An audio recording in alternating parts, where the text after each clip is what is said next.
नमस्कार, आप देख रहे हैं आर पब्लिक न्यूज भारत। मैं हूं आपके साथ रिंकी बाजपेयी। चंद्रपुर जिला मध्यवर्ती सहकारी बैंक की भर्ती प्रक्रिया में अनुसूचित जाति और पिछड़े वर्गों के आरक्षण को जानबूझकर हटाने से नाराजगी बढ़ रही है। इस मुद्दे पर आरक्षण बचाओ संघर्ष समिति ने बैंक मुख्यालय के सामने आंदोलन शुरू किया है। पूर्व मंत्री सुधीर मुनगंटीवार ने आंदोलन स्थल पर पहुंचकर बैंक के अध्यक्ष और निदेशकों पर अट्रॉसिटी एक्ट के तहत मामला दर्ज करने की मांग की है।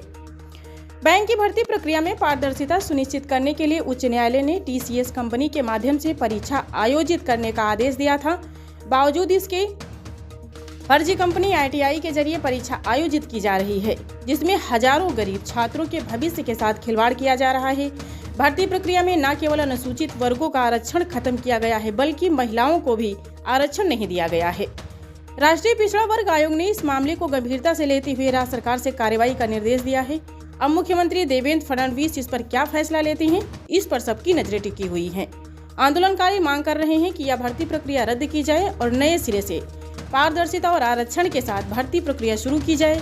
यह मांग आरक्षण बचाओ संघर्ष समिति के द्वारा की गई है।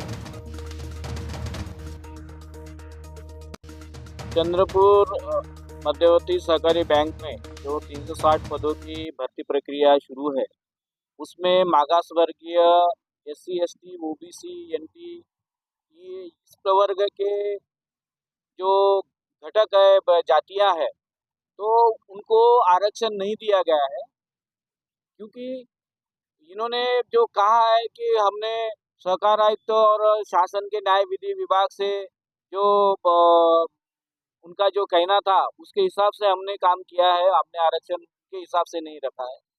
लेकिन उसमें उन्होंने जो नमूद किया है प्रेस नोट में कि शासन के न्याय विभाग का जो कहना है उसके मुताबिक हमको 2001 का आरक्षण का जो नामावली लागू नहीं है। लेकिन हमारा कहना यह है कि आपने 2013 में 97वीं घटना दुरुस्ती अपने बायलॉज में की। वो बायलॉज में घटना दुरुस्ती करने के बाद में आपने मागास वर्गीय SC ST OBC के कर्मचारियों की पदोन्नति, उनका अनुशेष और नए भर्ती में शासकीय माध्यम से जो नौकर भर्ती लेने का आपने जो है वहाँ पर विधि उपविधि में नमूद किया था। उसके बावजूद आप जो उसको चालू नहीं कर रहे, उसको वो जो उपविधि में जो लिखित में है वो उसमें अमल नहीं कर रहे हैं। इसका मतलब आप पूरी तरह से जो है भ्रष्ट तरीके से जो है ये नौकर भर्ती कर रहे हैं। और इन्होंने ये भी दरकिनार किया है कि 25 फरवरी 2022 का जो शासन का SC ST OBC को आरक्षण देने का जो प्रावधान जो है वो अध्यादेश को भी इन्होंने ठुकराया। इसका मतलब ये पैसे कमाने के लिए, करोड़ों रुपए कमाने के चक्कर में इन्होंने अनुसूचित जाति, अनुसूचित जमाती, जनजातियों के ऊपर जो है एक प्रकार का जो अत्याचार किया है। उनके जो आरक्षण में जो है एक प्रकार जो है तुमने हमला किया है, और इसलिए उनके ऊपर अट्रॉसिटी एक्ट के तहत गुना दाखिल होना चाहिए। इस प्रकार की मांग सभी अनुसूचित जाति जनजाति के प्रवर्ग के जो उम्मीदवार उन्होंने जो है अभी की है। और जो है 1-2 दिन में बहुत सारे लोगों की जो है कंप्लेंट जो है SP के तरफ से, जिला उप निबंधक के तरफ से, कलेक्टर के तरफ से जाने वाली है। इसलिए ये संचालक मंडल के ऊपर कार्रवाई होनी चाहिए, और नौकर भर्ती में भ्रष्टाचार है, इसलिए वो नौकर भर्ती रद्द होनी चाहिए।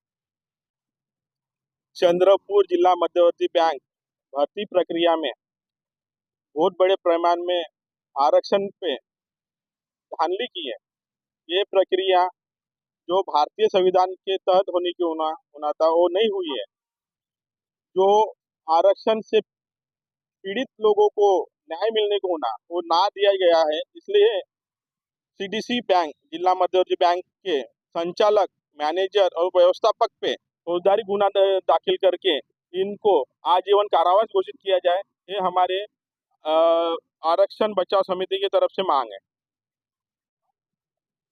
चंद्रपूर जिल्हा मध्यवर्ती सहकारी बँकेमध्ये 360 पदाच्या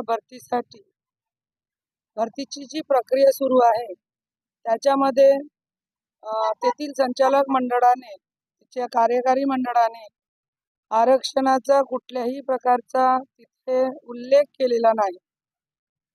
त्यांनी तिथे उल्लेख न करून संवैधानिक मार्गाचा कुठेतरी अवमान केलेला आहे. यांना आणि याचं कारण त्यांनी असं सांगितलं आहे की ज्यांचं भागभांडवल नसते त्यांना 2001चा अधिनियम, आरक्षण अधिनियम लागू होत नाही. यांना हा अधिनियम लागू न करण्याचा अधिकार कुणी दिला? कारण हा आमचा संवैधानिक अधिकार आहे. त्यांचे संचालक मंडळाचे हे लोक संविधान बचाव, संविधान खिशात घेऊन आम्ही संविधान वाचवण्याची भाषा बोलतात. कोणी संविधानाच्या समोर लोटांगण घालते, त्याला नमस्कार करते. मग हे लोक असं बोलत असताना, हे असं करत असताना जेव्हा आमच्या गरीब युवकची जेव्हा नोकरी भरतीची जेव्हा प्रक्रिया सुरू होते तेव्हा हे लोक आमचा आरक्षणाचा मुद्दा का बरं नाकारतात? हा आमचा संवैधानिक अधिकार आहे. आर्टिकल 13 नुसार मूलभूत अधिकाराशी विसंगत कुठलाही कायदा केला जाणार नाही असं स्पष्ट मूलभूत अधिकारामध्ये नमूद आहे. आणि आर्टिकल 16(4) म्हणजे आरक्षण हे आमचं संवैधानिक अधिकार आहे आणि त्या अधिकारानुसार आम्हाला आरक्षण मिळणे हे आमचं कायद्याने ते मंजूर व्हायला पाहिजे. परंतु यांनी तसं केलं नाही. तर आमचे असं माननीय मुख्यमंत्रीजी